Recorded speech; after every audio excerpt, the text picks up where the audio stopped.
Yes, yan. Hallelujah. Hallelujah.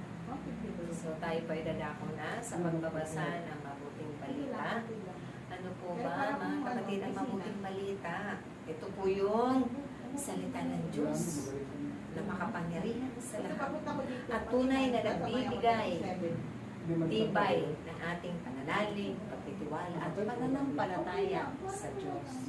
Sa mga salita niya na ito ang magbubukas at bubukaw ng ating puso't kalooban na mga nanamlay na pananampalataya, siya ang gigising po niyan mga kapatid sa pamamagitan ng ating pakikinig ng mabuting balita at manunumbalik, magiging matatag ng ating pananampalataya.